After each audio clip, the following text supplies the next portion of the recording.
Welcome back. Today we're going to do a quick one on the TWISTURA D major. So those of you who ran across this one on Linsoul will sort of recognize that the shell shape is actually pretty cool. It has a very fancy looking metal build. This is zinc alloy, so it actually has some weight to it. Really shiny. It is a fingerprint magnet, and I will try to avoid touching it so it'll look a little cleaner. But there is a little window in here which is a little harder to see on the website, but you can kind of see the 2-pin kind of sticking through there. On the side, you do get the 2-pin here. Looks like some vent holes. On the back, you do get this kind of a plastic, I don't know, sleeve to it. That's a little the part that actually sticks in your ear. This is plastic as opposed to zinc alloy. Then you get the metal nozzle. So really nice looking set, a little bit unique, something you don't see every day. It definitely caught my attention when I saw it on Linsoul when it popped up. I thought it was actually a cool looking set, and people are probably going to buy it just because it looks comfortable, and it is comfortable. The cable is kind of a thinner, it's this flat 2-pin style. I wouldn't say there's anything special on here, but definitely the one, kind of a cable that you've seen before. You also do get a USB-C dongle. If you don't have a headphone jack on your phone, you can use this to actually get sound into your ears. Additionally, this one does come with 3 different tunings. These are the swappable nozzles, and there's a black that are installed on the in the shells. There's blue and there is red. So if we look at the back, you can kind of see what is going on here. So the black and the blue tend to be pretty naked. You can kind of just see there might be something light there happening on the grill. And then there is something a little heavier on the red, and you can see that on the graph, which we'll look at. You also do get a pouch. So let's look at the graph.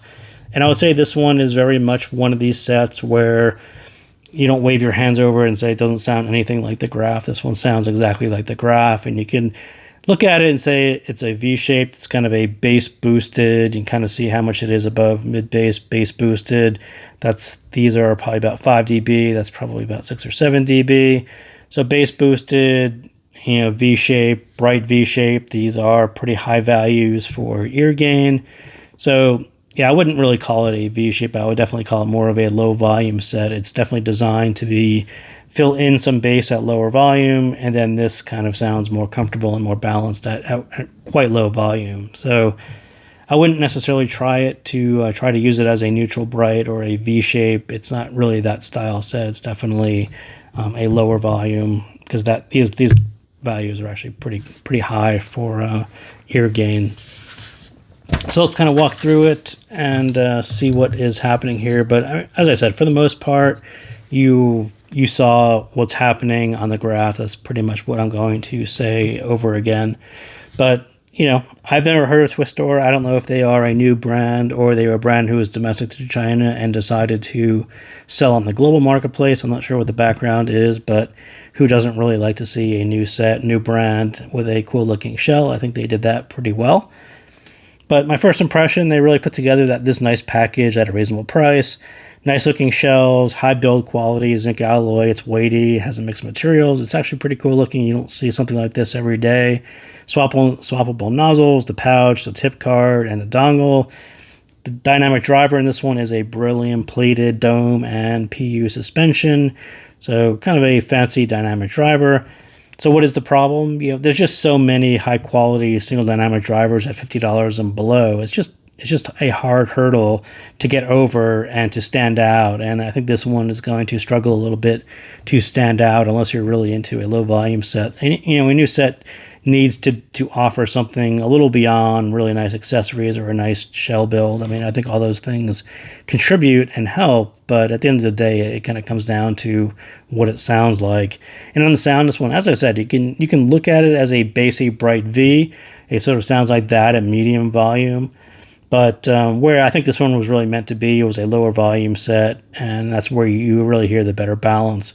And why does it work in this case? Because at lower volume, it's less V-shaped, less recessed mids. The upper mid, that boosted level, like I said, it was actually quite high. That actually pushes the vocals forward. The bass level at lower volume isn't as boomy. So there's just better balance at lower volume. That's sort of how you can figure out whether it's a V-shaped set or a low volume set. At what point does it sound more natural? And this one most definitely sounds more natural at lower volume. So the bass, definitely one of my favorite bass shelf shapes. So you can kind of see this long glide, this sort of, I call it the long arc. There isn't really a huge ramp going straight up like that. It's just kind of an easy, have some sub bass, have some mid bass. You can kind of see where it is above the Harman target. And I think they got the bass shelf quite right. This part just kind of, I don't know, it's like almost 5 dB about where above where I would put it, but that's what they chose to do. But this one was kind of the right move to fill it in at lower volume. And the mids, again, like I was talking about, I like a dynamic driver that plays to natural sound.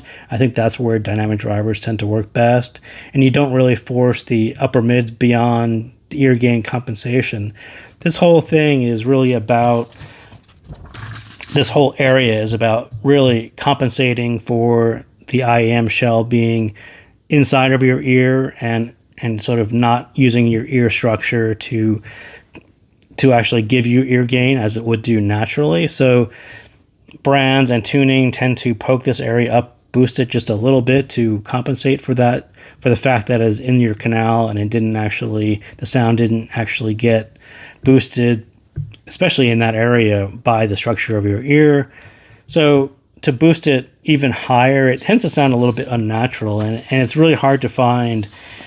And that's why upper mids are so difficult to get right, is because you're doing a compensation, and your ears are different shapes than my ears.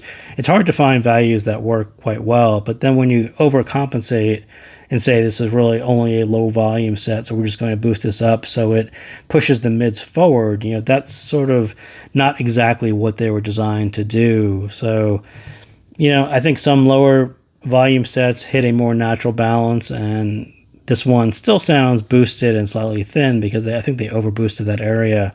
But definitely one of those sets where it's just really harder to find the tuning point.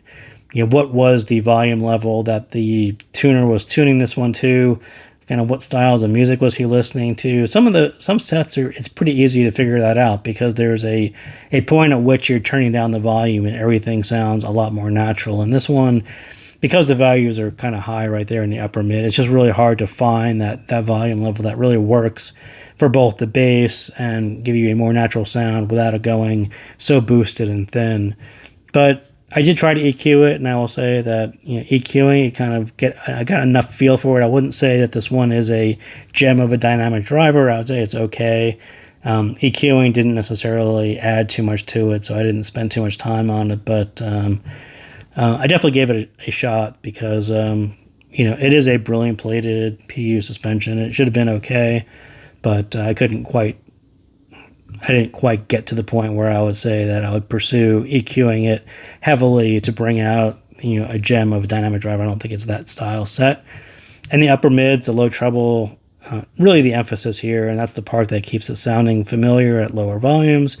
Definitely throws off the treble balance and pulls the stage flatter and smaller, and all the other things that happen when you have such a huge emphasis right here. It's very hard to hear any of the upper treble, really hard to find balance between this and everything here to get the stage to sound better, harder to hear any of the bass or the mid bass so it sounds deeper. A lot of things go wrong with stage when you have a tuning that's like this. It tends to work at very, very low volumes where stage is less apparent. But as soon as you try to turn up the volume to hear what's really going on with the balance and the bass and treble balance, are quite hard to figure out to deal with values that are that high. So that is what I got on the D major. So thank you guys again for tuning in, and I will see you next time.